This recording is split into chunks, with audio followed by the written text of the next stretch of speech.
नमस्कार दोस्तों, आज जानिए संकट चौथ व्रत की चमत्कारी और सरल विधि। राधे राधे मित्रों, आज की इस वीडियो में हम जानेंगे कि इस वर्ष संकट चौथ का व्रत कब रखा जाएगा, चंद्रमा का उदय किस समय होगा और संकट चौथ की पूजा हम घर पर सरल विधि से कैसे कर सकते हैं। संकट चौथ का व्रत माघ मास के कृष्ण पक्ष की चतुर्थी तिथि को किया जाता है। इसे संकटी चतुर्थी, माघी चौथ, संकटा चौथ या तिलकुटा चतुर्थी के नाम से भी जाना जाता है। यह व्रत विशेष रूप से संतान की लंबी आयु, अच्छे स्वास्थ्य और सुखमय जीवन के लिए किया जाता है। जिन महिलाओं को संतान सुख की कामना होती है वे भी श्रद्धा के साथ यह व्रत रखती है। संकट चौथ की पूजा विधि। संकट चौथ की पूजा दिन के समय की जाती है। प्रातः स्नान आदि से निवृत्त होकर जिस स्थान पर पूजा करनी हो उस जगह को अच्छी तरह साफ करें। वहां एक चौकी रखें और उस पर लाल रंग का कपड़ा बिछा दें।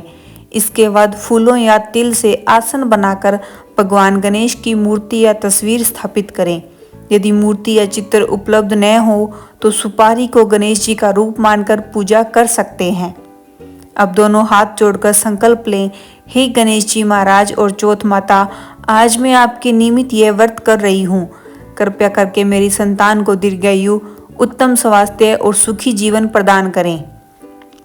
संकल्प के बाद जल के छींटे देकर गणेश जी को भावपूर्वक स्नान कराएं। इसके पश्चात देसी घी या तिल के तेल का दीपक जलाएं। वस्त्र के रूप में गणेश जी को कलावा अर्पित करें।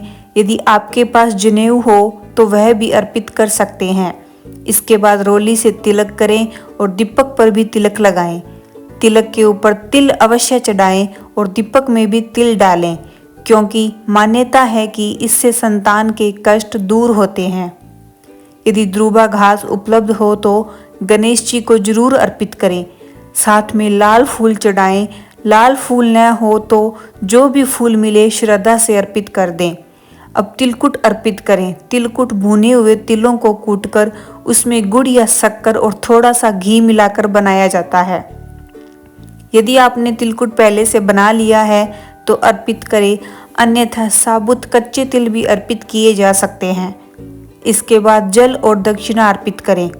फिर चौथ माता के लिए साड़ी अर्पित करें और उसके साथ सुहाग का सामान रखें।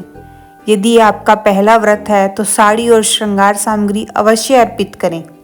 यदि आप कई वर्षों से यह व्रत कर रही हैं तो अपनी श्रद्धा अनुसार केवल तिल या दक्षिणा भी दे सकती हैं। कथा का महत्व। अब हाथ में थोड़े से तिल लेकर संकट चौथ व्रत की कथा सुने। इस व्रत में कथा का विशेष महत्व होता है, इसलिए कथा अवश्य सुननी चाहिए।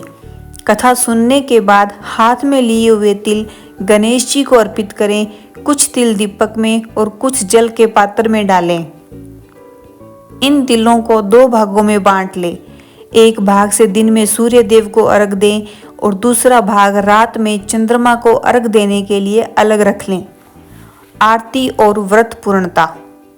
अब धूप दीप दिखाकर श्रद्धा से भगवान गणेश जी की आरती करें।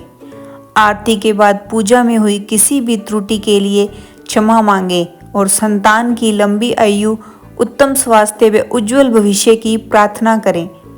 पूजा पूर्ण होने पर दाहिने हाथ में जल लेकर चौकी के ऊपर से 2 बार कर लें। इसके बाद सूर्य देव को अर्घ दें। पूजा के पश्चात जो बायना निकाला गया है, साड़ी, तिल और दक्षिणा, उसे सासू माँ को दें। यदि सासू माँ न हो तो ननंद, जेठानी या मंदिर में पंडिताइन को भी दे सकते हैं। दिन में कथा और पूजा के बाद आप चाय पानी ग्रहण कर सकती हैं। रात में चंद्रमा के उदय होने पर सुरक्षित रखे गए तिलों से चंद्रमा को अर्घ दें और तभी व्रत का पारण करें। संकट चौथ 2026 की तिथि। वर्ष 2026 में संकट चौथ का व्रत 6 जनवरी को रखा जाएगा। इस दिन चंद्रमा का उदय शाम 8:52 होगा। चंद्रोदय का समय स्थान के अनुसार थोड़ा आगे पीछे हो सकता है। चंद्र दर्शन और अर्घ के बाद ही व्रत खोलें।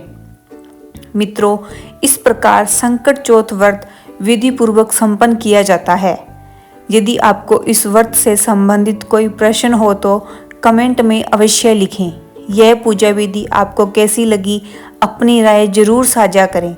अगर वीडियो उपयोगी लगे तो लाइक करें और चैनल को सब्सक्राइब करना न भूलें। संकट चौथ माता आपकी संतान पर सदैव अपनी कृपा बनाए रखें। जय संकट चौथ माता। राधे राधे।